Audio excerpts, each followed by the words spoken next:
ମାଡ଼ କରିଦେଲା ପିଲାଟି। ହଁ ଦର୍ଶକ ବନ୍ଧୁ, ଆପଣମାନେ ଦେଖିପାରୁଥିବେ ଲୋକ ମାଡ଼ କଲା ପରେ ସେ ୱେଟ୍ କଲା। ଲୋକ ଯେତେବେଳେ ଗାଡ଼ିରେ ବସିଲା ସେତେବେଳେ ଦେଖିପାରୁଥିବେ ଆପଣ ସେ ପିଲାଟି ବୁଲି ଦେଖିଲା, କହିଲା ମୁଁ ତମର ଏଇଟା ଭାଙ୍ଗି ଦେଇଛି।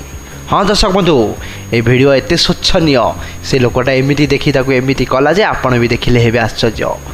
ସେ ଲୋକଟା ପିଲାଟା ତାକୁ ପଇସା କାଢ଼ିକି ଦେଲା, କାହିଁକିନା ତାର ଭାଙ୍ଗି ଦେଇଛି। ଦେଖିପାରୁଥିବେ ପକେଟରୁ ସେ ପଇସା କାଢ଼ୁଛି, କାହିଁକିନା ସେ ସେମିତି ସଚ୍ଚୋଟ ପିଲା। ଆଜିକାଲି ଦୁନିଆରେ ଗାଡ଼ି ଯିଏ ଯାହାର ବି ଭାଙ୍ଗି ଦେଉଛି ନା, କେହି କାହାକୁ ଦେବେ ନାହିଁ। ସେ ବହୁତ ସମୟ ଅପେକ୍ଷା କଲା, ଗାଡ଼ି ଭାଙ୍ଗି ଦେଇ ସତ, ହେଲେ ସେ ଅପେକ୍ଷା କଲା ପରେ ସେ ଲୋକ ଚାଲି ଚାଲି ଆସିଲା।